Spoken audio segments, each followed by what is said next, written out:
Okay.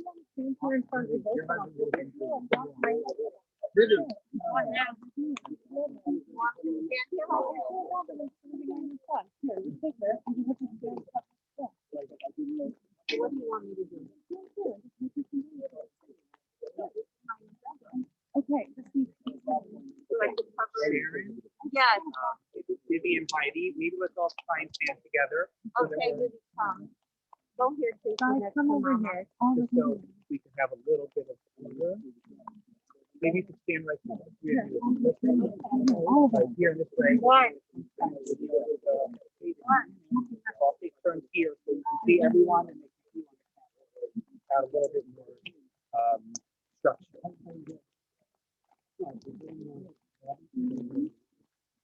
Okay, we understand it's difficult circumstances in the weather today. To ask everyone for their undivided attention so that we can offer Mr. Weiss the covered chaperone that he deserves. We also want to acknowledge the presence of many members of the family and friends and community that are with us virtually that couldn't be here in person. The first part of our service this afternoon will be available for those who are watching on Zoom, and then we will turn off the camera so we can focus on a meaningful experience for those who are here in person. To begin our funeral service today, we'd like to honor Rabbi Johnson Rosenblatt with the recitation of the parish of the Hill.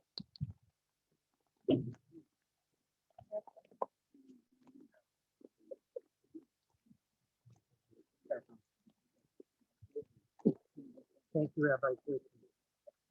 Asher lo halachti atzas yishoyim, ובדרך הטועים לא עמד, ובמושב לעתים לא ישר. כי אם בשובס אדוני שפטו, בשובסו יגע יומם ולא ידע. והיה כעץ ססול על פלגי מים, אשר פריו ייתן בעיתו, ויעלהו לא ייבול. וכל אשר יעשה יצליח. וכן הראשונים, כי אם כמות אשר תדפנו רוח, על כן לא יקומו ראשונים במשפט וחטאים בעדת צדיקים. יודע אדוני דרך צדיקים ודרך ראשונים צודק.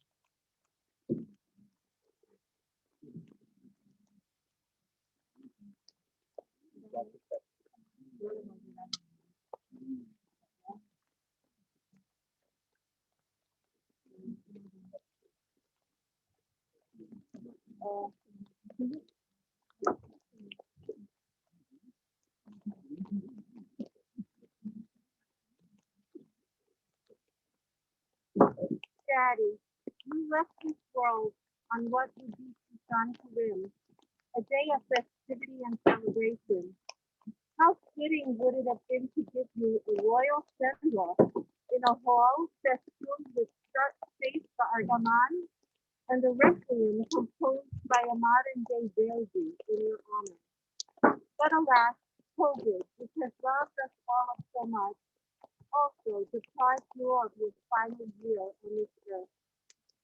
Dad, you loved the party, and more so, you loved being the focus. Your birthday preempted any other event in our family and took on the caliber of a national holiday. You were a people person. I would often be amazed accompanying you on the boardwalk in Miami or in Jerusalem or at any place of hotel we attended in various countries where you always sought and found contact. You were never shy to stop people and tell them exactly where and when you saw them last. Sometimes back in Budapest, when you were young, people always marveled at your sharp, steel-capped mind and memory. Invariably, when I'd ask, Dad, you know him? He'd reply, of course, we were best friends. Everyone was your best friend. I can't overstate how grateful my family is to our JC and our community for giving you so many best friends of all ages.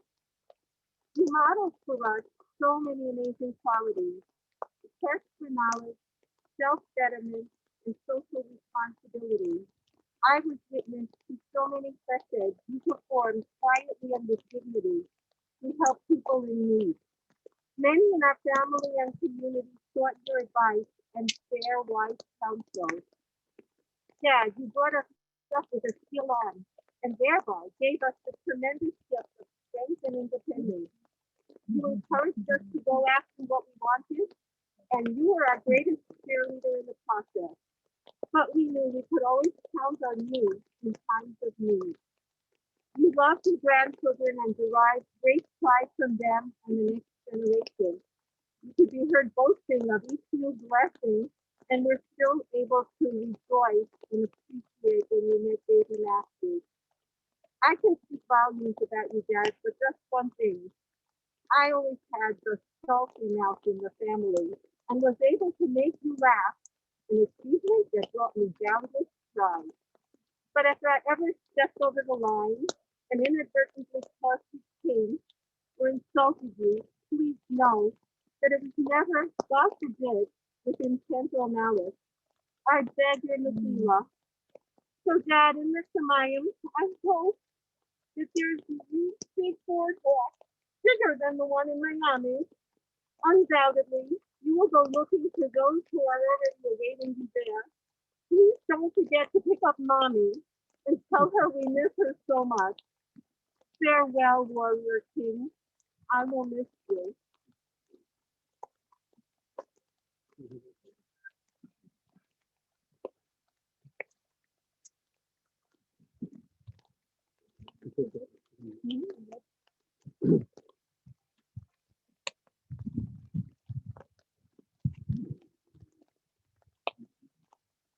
If you ever wanted to know what the weather was in Budapest on a specific Thursday afternoon in the 1940s, you simply needed to ask my father. If you ever wanted to know whose yahrzeit it was, or any member, close or distant, of our extended family, all you needed to do was ask my father. If you wanted information about amazing and awe-inspiring life experiences, all that was required was a simple question to my father, and magically, a copy of papers issued by Raoul Wallenberg would appear, and a treasure trove of stories would follow. If you needed to know or were at least a little bit interested in the history of Congregational Bethel's Hazanim, David Kusavitsky, Moshe Stern, or Ben-Zion Miller, my father was the ultimate source. If you wanted to be the first person in shul, you probably didn't stand a chance unless you wanted to wake up at the crack of dawn. But then you would meet my father patiently and sometimes impatiently waiting in his seat. If you wanted to observe the irony of a man who happily and proudly raised 3 daughters, 4 granddaughters, and 3 great-granddaughters whom he adored, having his own minion and more of 2 grandsons and 11 great-grandsons, our father was the place to find it. If you wanted to see a man who, for most of his long life, hesitated to outwardly show emotion and sentiment, transformed into a warm and generous patriarch, interacting with his family, young and old, with patience, compassion, and sometimes even silliness, by now you most certainly must know the address. But finally, most of all, if you wanted to see the impact and legacy that he left on his family, just look around you and see the people who are here to say farewell, including 2 of his great-grandchildren, Oliver and Chase, standing here. And for those children, grandchildren, and great-grandchildren who could not be here, let me just tell you 2 stories that will need no further explanation. Our granddaughter, Meirav, who is 6 years old, was so distraught when she heard the news last night. Her only source of consolation was going to sleep with a picture of her anxiety that Talia printed out. And she said, I'm making believe it's real and I'm giving anxiety a hug. And we just received a copy of a picture that Shua and Uriel put at the base of the Raoul Wallenberg statue in Tel Aviv this morning in Israel, with a yahrzeit candle and a picture of our extended family and a caption that said, thank you for 96 years. That is the father, husband, grandfather, and great-grandfather we honor today and choose to remember. He was a man who was happily married to our dear mother Blanche for 68 years, a man who loved to travel and together with our mother was able to visit dozens and dozens of places, a man who loved to tell stories, often in incredible detail, a man of uncompromised principle, a man who left a legacy of which we are all so proud to be part of. He loved his immediate and extended family, and even as his physical condition began to deteriorate, he tried to the best of his ability to focus on the family and ask about each and every one. We actually put together a photo album of each family member to help him put names and faces together. And I think that at the end, this was among his most prized possessions, especially since this pandemic made his personal connections even more difficult.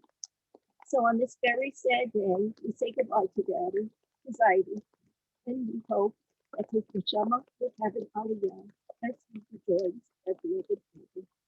I love you, Dad.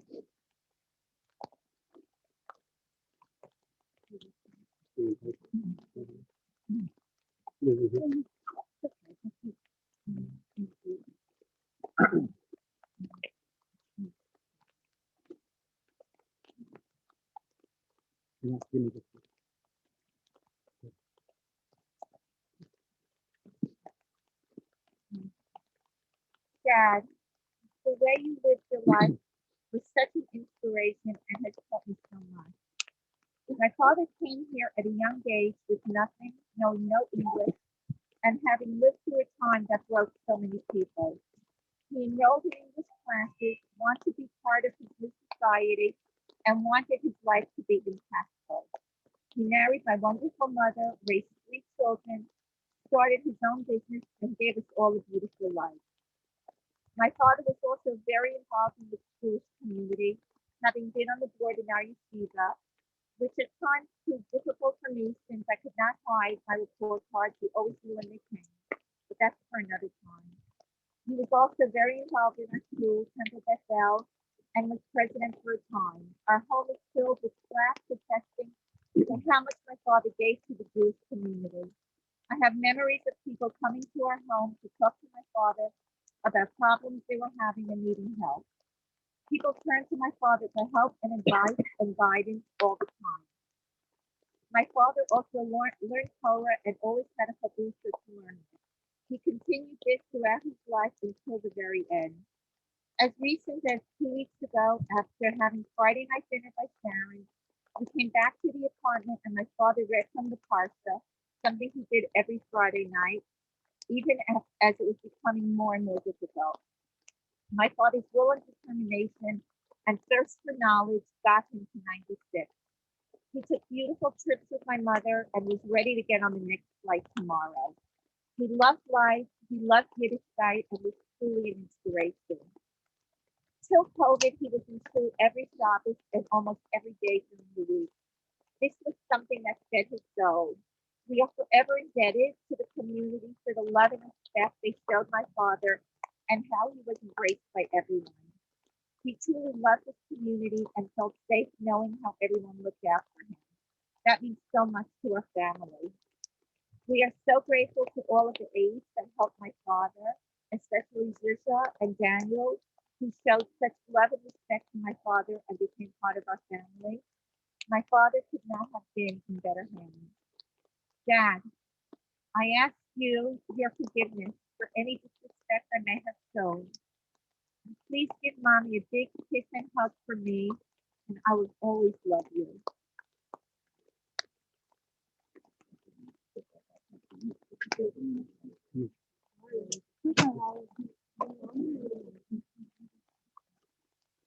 It is extremely difficult to add to the touching words of 3 daughters who loved and respected, learned from, and cared for their father so deeply. It's a beautiful, beautiful tribute, as well as everyone who is here to honor Mr. Weiss's memory.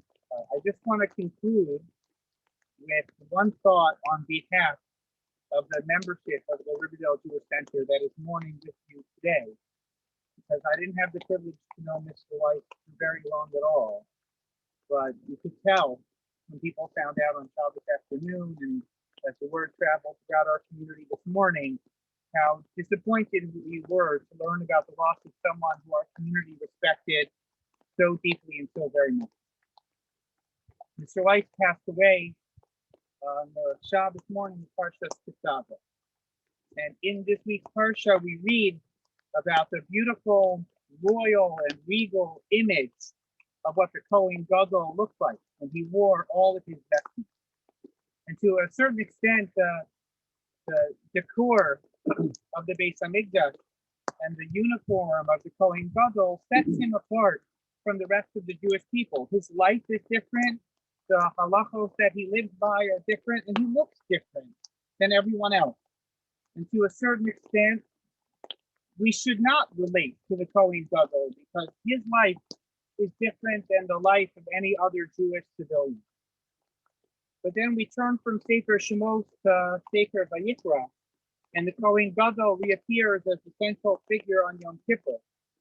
And on Yom Kippur, when the Kohen Gadol enters into the Holy of Holies to the Kodesh HaKodashim, and he's no longer wearing the elaborate garments of his Kahuna Gedola, but he enters into the Holy of Holies in simple white.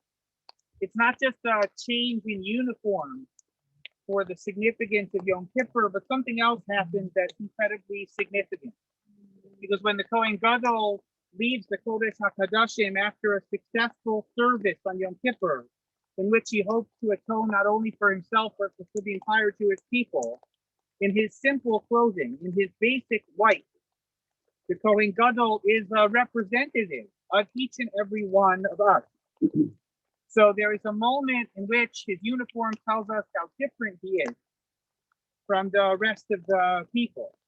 And on Yom Kippur, when we need him most, when we need his tefillos, when we need his avoda, when we need his service, the Kohen Gadol is each and every one of us.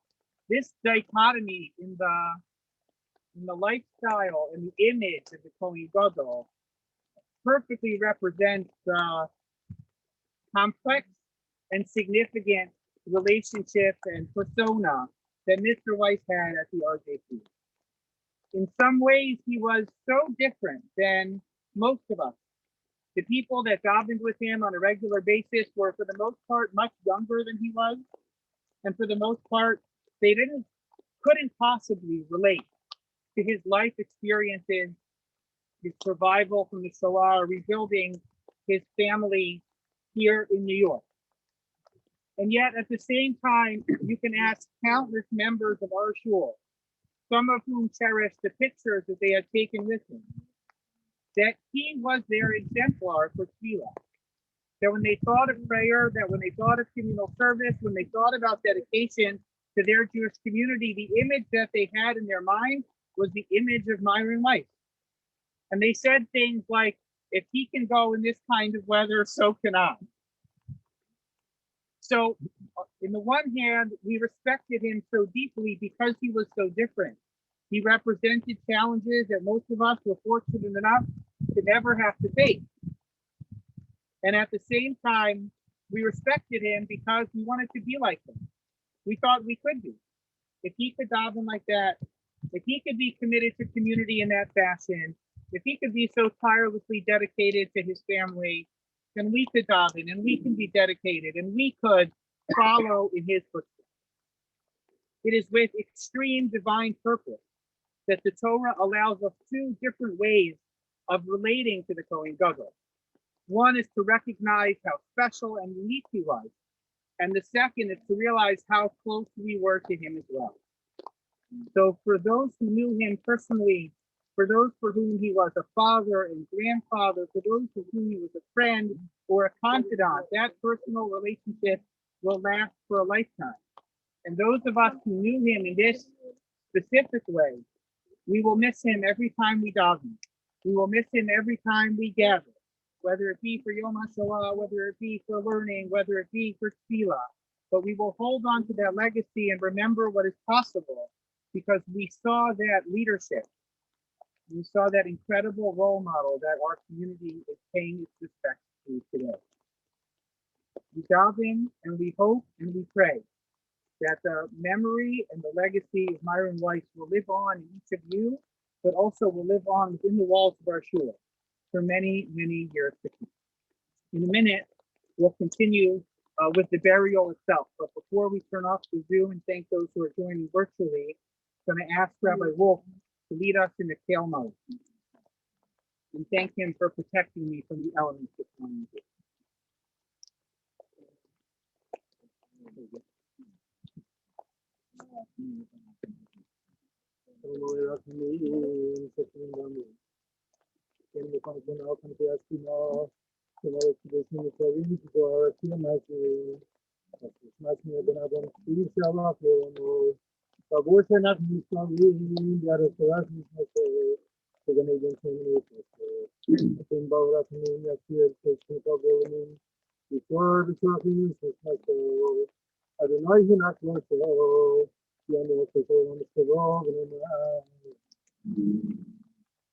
We'll attempt to do as much of the Kura as we can together.